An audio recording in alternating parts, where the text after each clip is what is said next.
Warning: the following video is raw and unscripted. Ranting and rambling may occur. Viewer discretion is advised. I ain't afraid of no ghosts.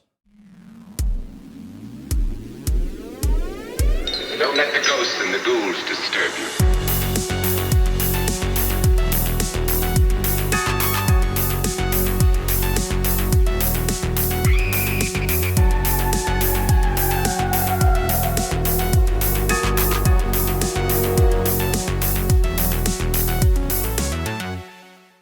Hey, what's up, guys? It's Josh with Nightmare on Woodsboro Lake, back with another movie review. This one is way, way overdue. I finally got to watch Ghostbusters Afterlife. Now, I know it came out quite a while ago, and I was waiting for that movie. I just never even got a chance to see it, but finally it came out on Redbox, and I rented it tonight and watched it. And let me tell you something. I might get hate for this. I might get love for this. I absolutely loved this movie. Like, straight up, it hit me right in the feelings and felt like the most Ghostbuster movie to me since like the originals. Like, it gave me all the tingles and all the just the excitement, and the atmosphere was absolutely perfect in this film. And I could tell you one thing to this day: I ain't afraid of no ghosts. All right, so Ghostbusters Afterlife, directed by Jason Reitman. Ivan Reitman was the original director of the Ghostbuster franchise, so his son took over for this film, and I feel like that is what gave it that extra push in the direction of the original films, is because, Jason grew up, I think he said he was 7 years old on the original set of Ghostbusters, getting to see his dad at work. So that love for these films shines through in this movie. So, what we have here, I'm gonna get this is full of spoilers, people. And if you saw my Scream 5 review, I tend to do like the whole play-by-play of the movie. So if you haven't seen it, avoid this video at all costs, because I spoil everything in these spoiler reviews. I don't leave any. I mean, there are some stones that I leave unturned, but 98% of it I reveal. So if you don't want that, don't watch this video. So the opening scene of this movie, we kick off with this really dark, like, atmospheric vibe. Like the sky's all lit up with like the supernatural kind of whirlwind going on, and you get this truck speeding through, breaks down the fences, and ends up getting flipped over in this field. You're seeing somebody being chased, and from what it looked like, the instant I saw, I was like, okay, I kind of know what this movie's based around, based on like the previews I've seen.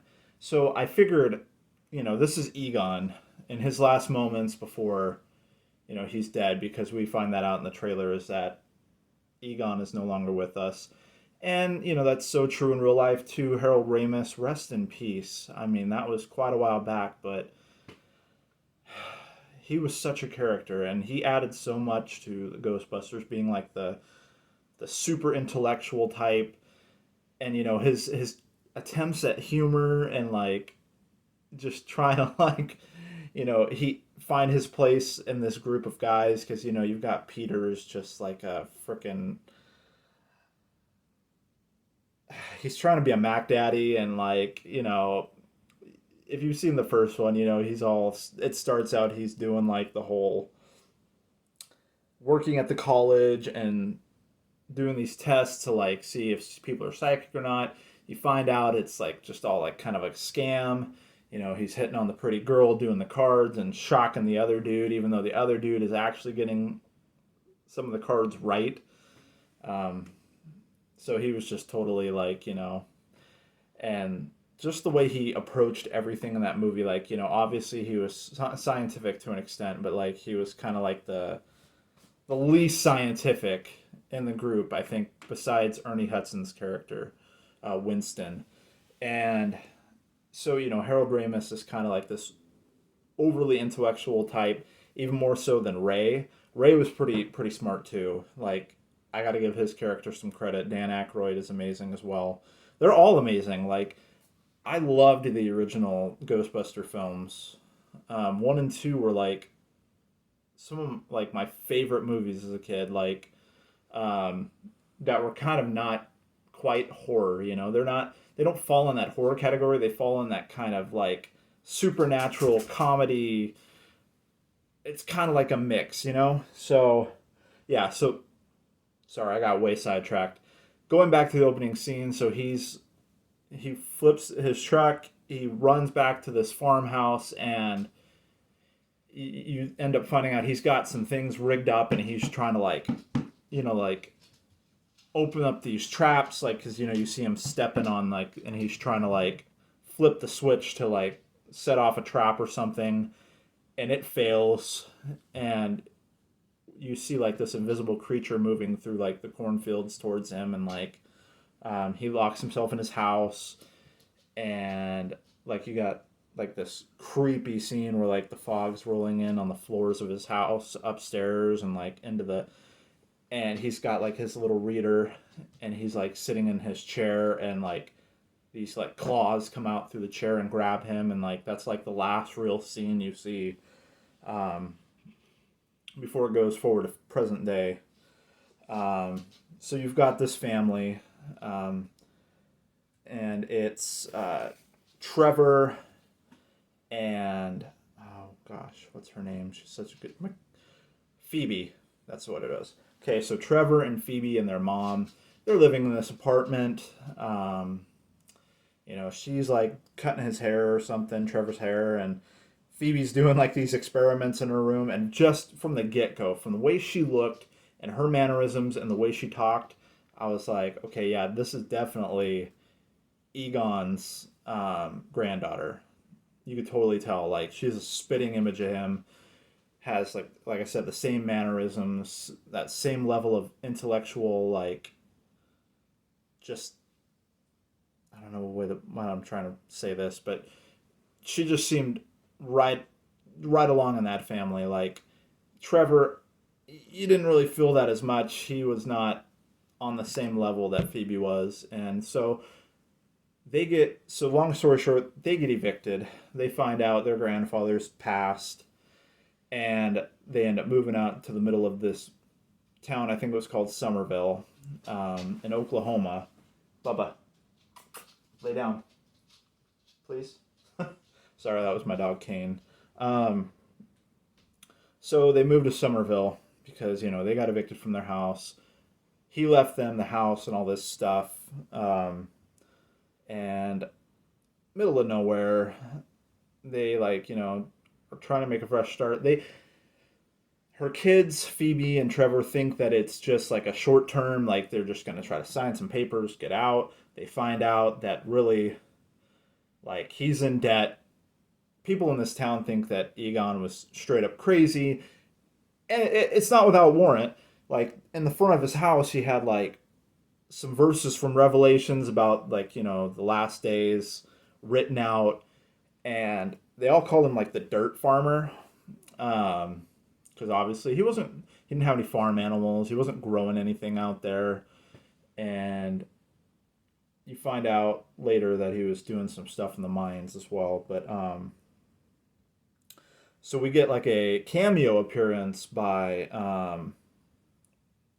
Janine Melnitz, which Annie Potts, she was the original secretary for the Ghostbuster movies, which Ghostbusters. Sorry, I always do that when I think of her, because that's exactly what I think of her. Man, I wish they would have had Rick Moranis in it. That would have made that fun too, because he was such a character in the original Ghostbusters.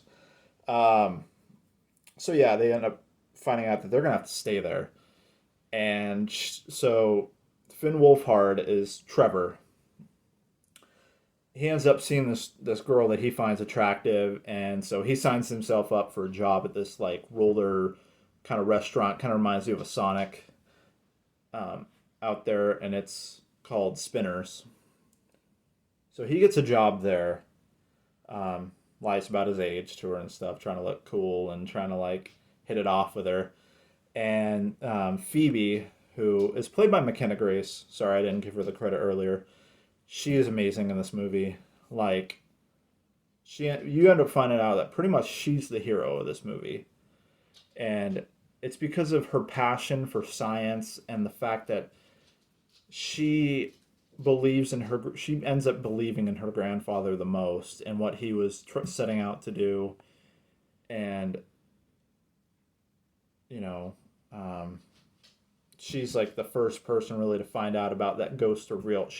You could, in the beginning of the movie, she was like very on the fence and was like, no, I don't believe in ghosts, because she makes this friend, his name, he calls himself Podcast.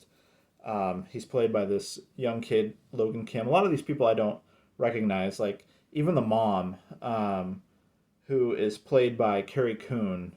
I She looked kind of familiar, but not enough that I'm like, I know where she's from. Like, there's certain characters I could list, like all the movies that they've been in, and like she was one that I was like, she kind of looks vaguely familiar, but not enough for me to know.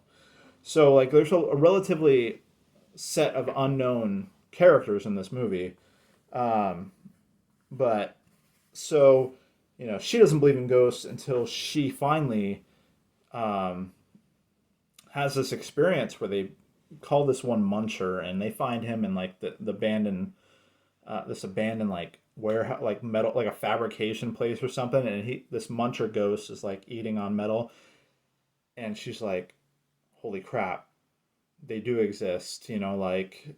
And so that kind of like sparks like her interest more in like the supernatural and like what her grandfather used to do. She finds out that he was a Ghostbuster. But yeah, so wow, I kind of jumped some stuff. So there were some scenes that happened before that I really, really was like, oh, this is awesome. So Paul Rudd plays Gary Gruberson. So he's a summer school teacher, and so Phoebe ends up going to summer school out there in Somerville. And in this class, like he's like, you find out he's like a seismologist or something, and he like studies like tectonic plates and fault lines and kind of like what causes like earthquakes in certain areas. And he's really baffled because like this town doesn't sit on any fault lines, there's no volcanic activity going on. But the rest of the class, he just throws in like these horror movies, and I thought it was so clutch. Like, I would have loved to have been in that class, because like the one day he starts him off with Cujo, and he's like, just imagine Beethoven if he had like rabies, and like he's like eating children kind of thing. And like the second day he's showing them Child's Play, the original, and I was like, dude, that is an awesome teacher. I would have loved that. I mean, I did have a math teacher once that really didn't care, so he like threw on I Am Legend and stuff, and I was like, this is pretty sweet. I like this math class. Like, this is the best math teacher I've ever had.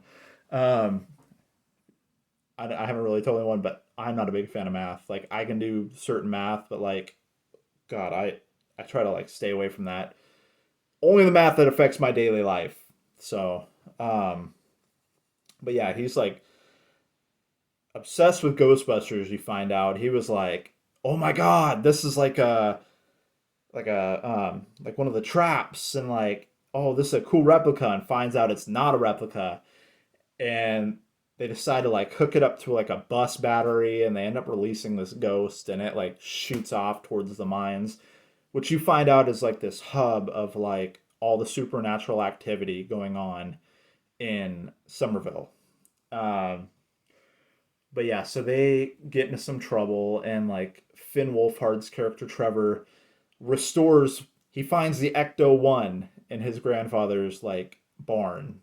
And so he gets this thing ready, and I love the scene where he's just ripping through the fields. He's got the Ecto 1 running, goes flying off into the street, and then like picks up Phoebe and her friend Podcast, and they're like, we need to go get this ghost. They're hunting down Muncher, because they weren't able to catch him at that like mill or wherever they were at, the metal shop. Or but But they go zipping through town, and you find out that this freaking they hooked up the Ecto one now has a gunner seat, which I thought was so dope. Phoebe's like sitting in it and like whoop, and like goes out and like she's like shooting the proton pack that she fixed, which another reason why I know that she's like Egon's granddaughter. She is so smart and so technical. She was able to figure out and fix this proton pack that was sitting in her grandfather's like hidden lab kind of like room that he was working on stuff. Um, so she fixes the proton pack, and they have like this whole scene where they're chasing down, and they finally catch Muncher, but they get arrested. They get pulled over, and he's driving without a license. And they impound the Ecto one. Um, but they finally catch the ghost. Mom is pissed. She wants nothing to do with Egon. I guess, Egon left his family in like New York and just had no contact with them. You find out he took a bunch of the Ghostbuster gear and just left without any saying anything to the other Ghostbusters, because near the end you find out he was kind of like end of days, you know, biblical revelations, like the end of the world is coming, like, and so everybody thought he was kind of going crazy, because he was just spouting off all this stuff.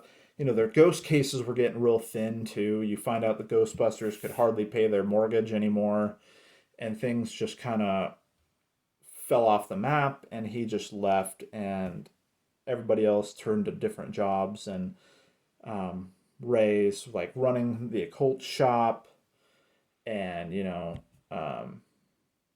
she ends up calling him, and he's trying to hang up, and he's like saying that he doesn't talk to Egon anymore. He doesn't know that she's his granddaughter, but she calls him with her one phone call when they're arrested, and she tells him that he's dead, and she's talking to him. They're having this personal talk, and the cop like shuts off the phone, and he's like, hey, like he went from like not wanting anything to do with the situation to like are you still there, like, oh my god, like finds out what's going on, because she's like there's like all this activity going on in Somerville. And oh, I totally skipped a part, but this part was so funny. The police officer, where she's like, right before that, she's like, don't we get our one phone call? And he's like, who are you gonna call? And I was like, Ghostbusters. So, mom breaks him out of jail. She was on a date with Paul Rudd, his character, when all this went down, and finds out that Phoebe like destroyed a bunch of property and signs with the proton pack while chasing down this ghost. Um, so, oh God, I'm all over the place. You already know. You get the warning video in the beginning.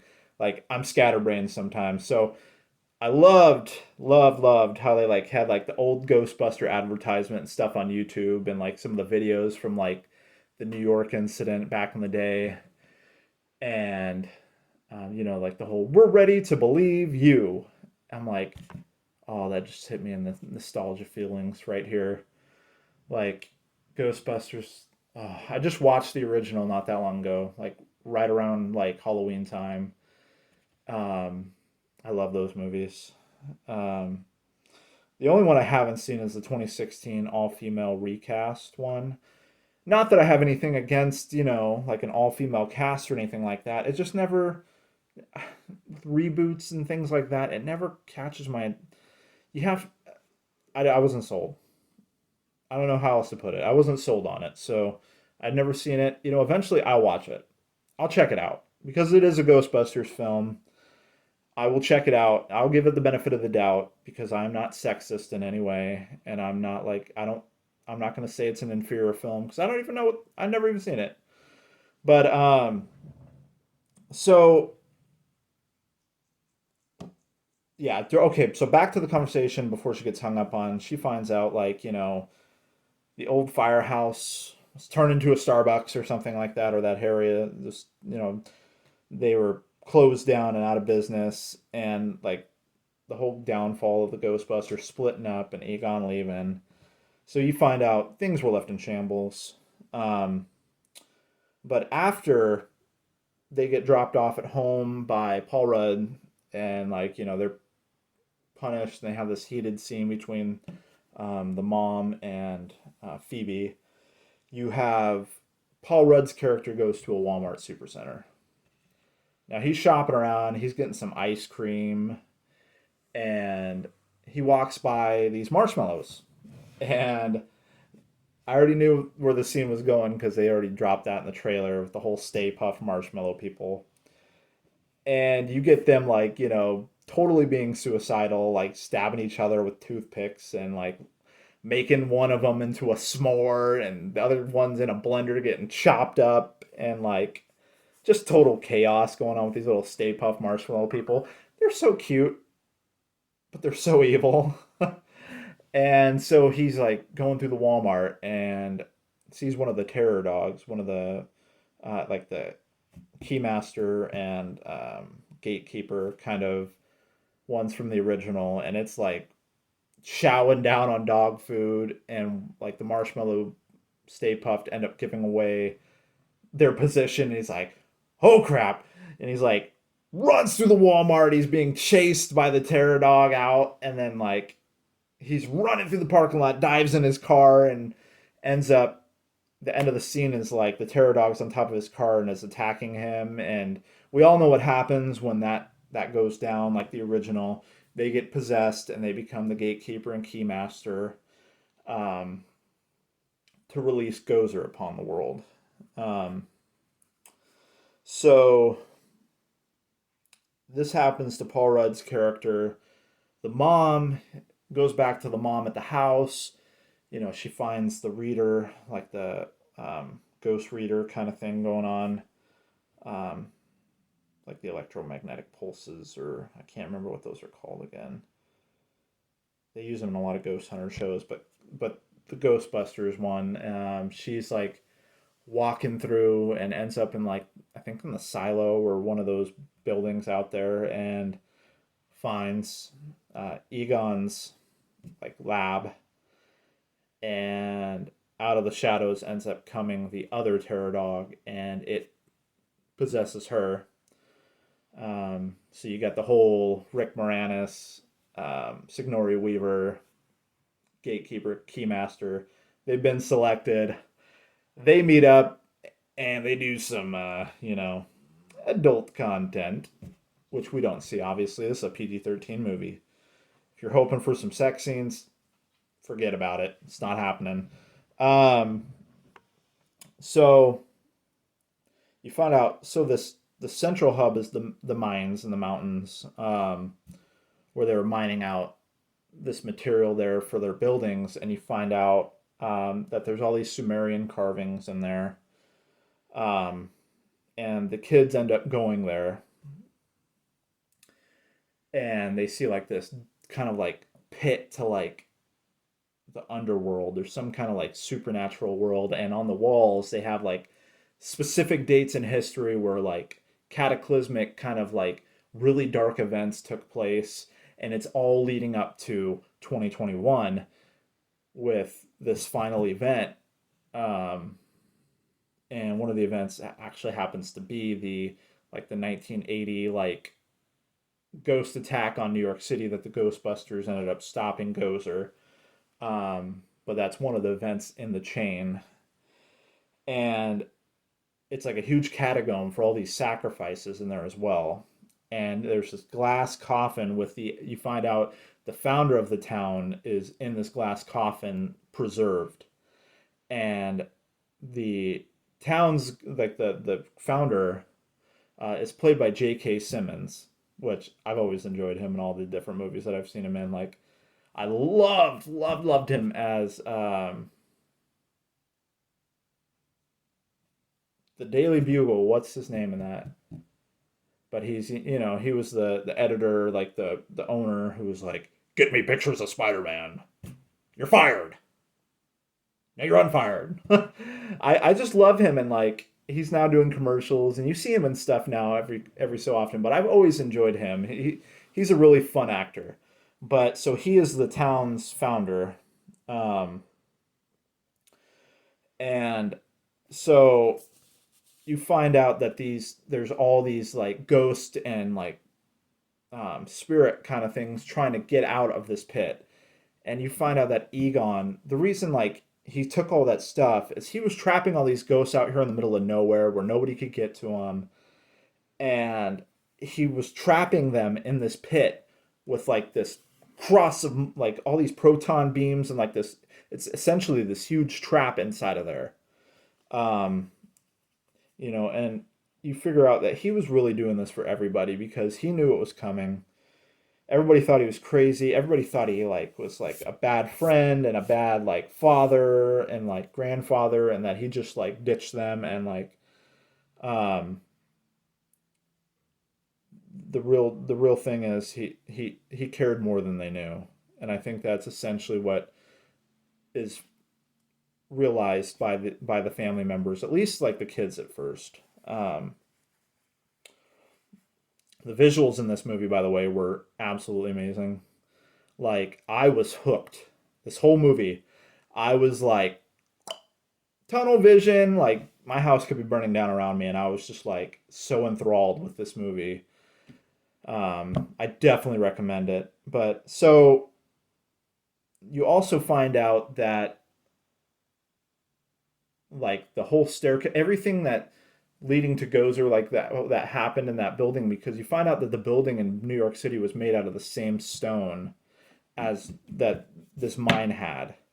So like it ends up becoming like the stairway like you see in the original Ghostbusters, and like you have like the gatekeeper and the keymaster there waiting, and then you have Gozer, who this time was played by the actress Olivia Wilde. She's a great actress. I mean, I've seen her in a lot of movies, not as much recently, but she plays really good characters. I mean, I will give her that, and she played this really well. Just in the mannerisms and the way that she gave off the same vibes that the original Gozer did and the first Ghostbusters. Even though the voice of Gozer was not done by Olivia Wilde. I can't remember who does the voice. Um, but they ended up, you know, going after her alone, like the kids do. Like they all suit up.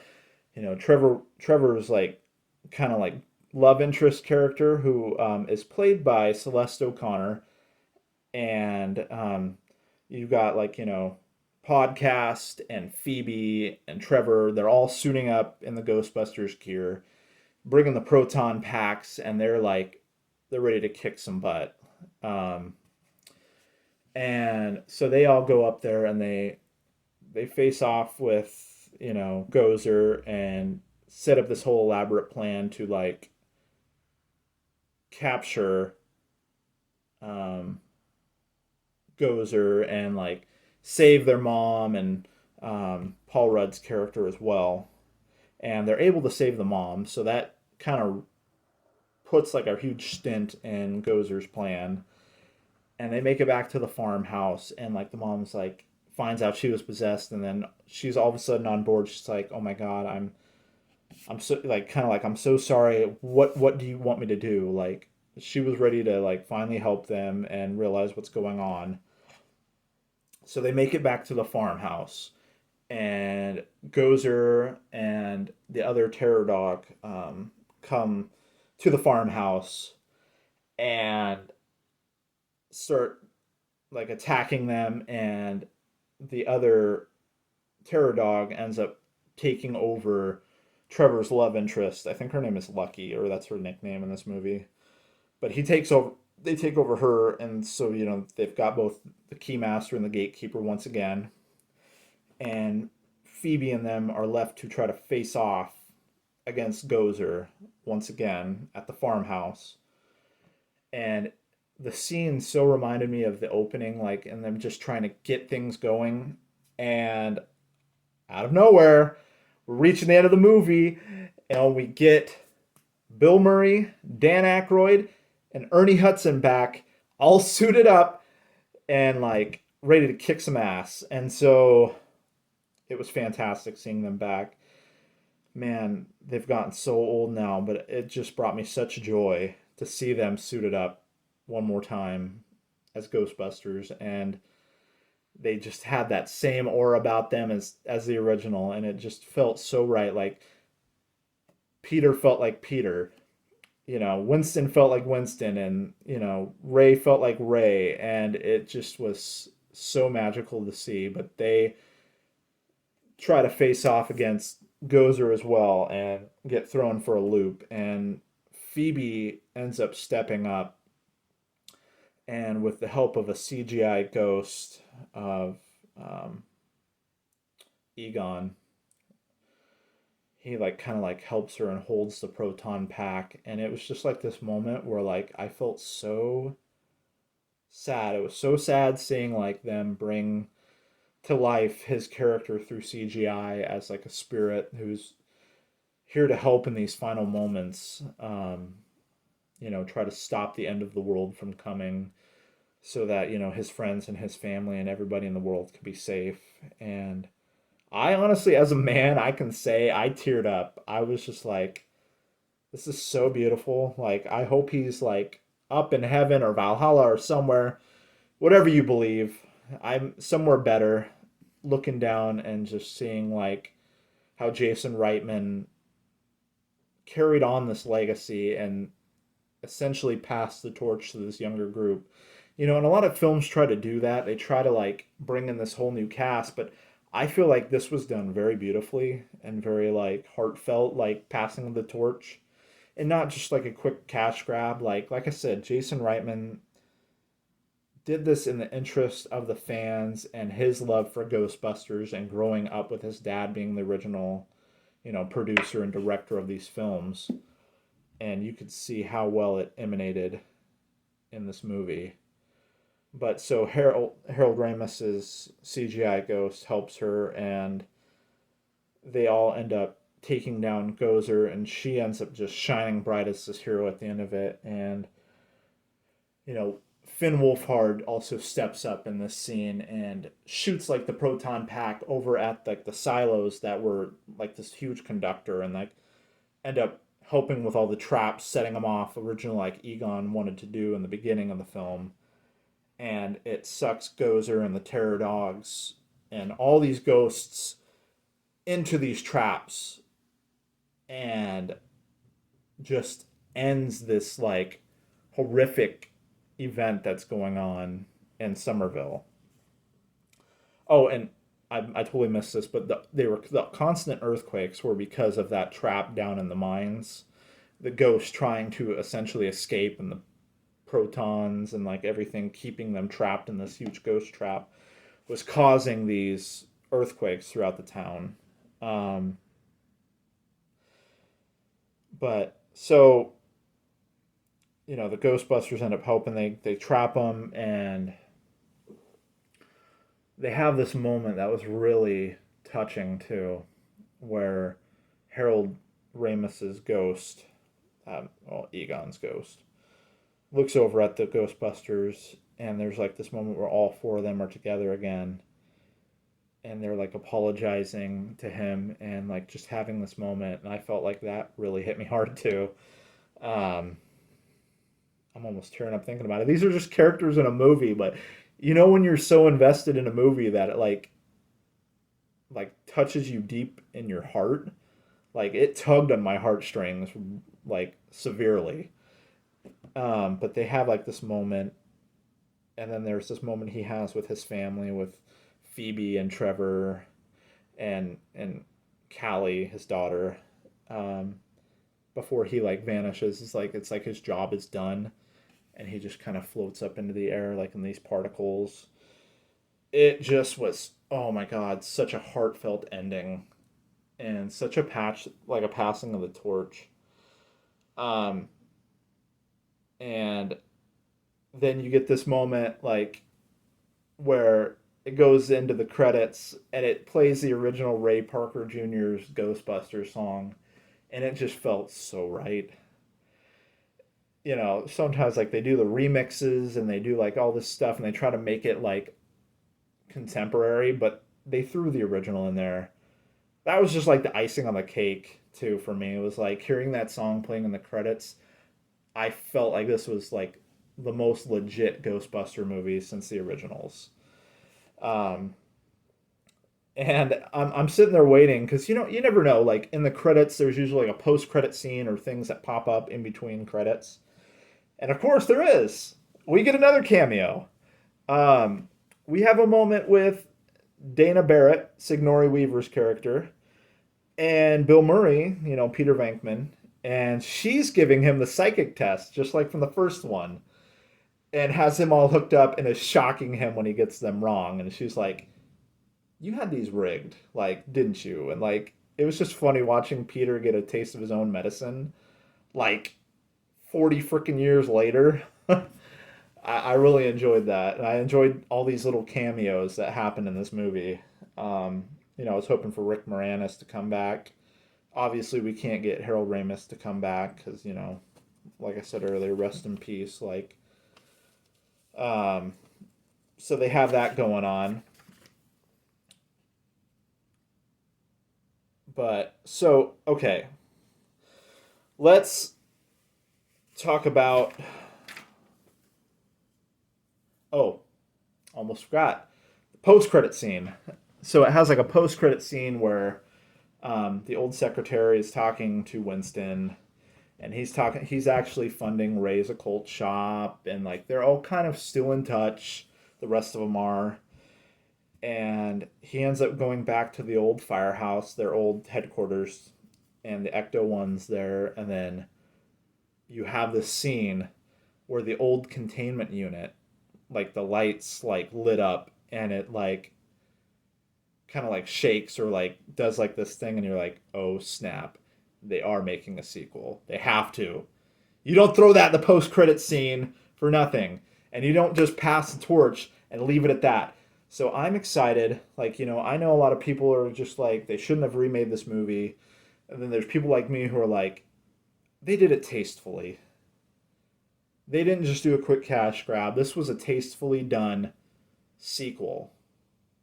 This was the official Ghostbusters 3, in my opinion. So I'm totally on board. I am ready for what they throw at us next. So let's go ahead. Sorry, I had some notes. I was kind of glancing at them a little bit, but most of this stuff is from memory. But I had some written here so like I could like reflect back on things. And so my ranking for this film. So we'll start out with that, and then I'll give it a score. My ranking for this film, in like order with the rest of them. I haven't seen the 2016 one, so we won't count that. But if I'm going to be honest, as much as I love the second one, with Vigo the Carpathian and like the slime and everybody becoming so angry and it feeding off of New York's like hatred and everything, as much as I love that, this movie Afterlife now takes the number 2 spot in my opinion. And you can hate me for that. Leave me a comment below. Let me know what your ranking and your score is for this movie. And you can hate on it, my choice if you want to, but I feel like number 1 falls in my top spot, Afterlife, and then number 2. Don't get me wrong. Like I said, don't get me wrong. It's one of the originals. It is awesome in so many ways, but this one just felt so right in so many ways, and it just felt so dark, but also so reminiscent of that original Ghostbusters to me that I was so happy with the outcome. I'm so glad I finally got to see it. Better late than never. I'm gonna buy it. It's gonna be in my collection. But so awesome. So yes, Ghostbusters 1, Afterlife, Ghostbusters 2. We'll see where 2016 falls in the ranking eventually when I get time to watch that. Now, for the score. I usually, I give pretty decent scores. I always think that I'm very fair when I rank a movie, especially because of look at all the time and effort and skill it takes, even for fan films, for actual Hollywood films.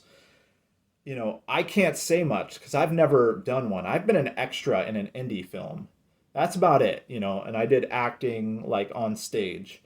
So I don't have much room to talk about things, but in my like rating, I give this a freaking 10. You don't hear that from me, like, hardly ever. But this film, to me, was a 10.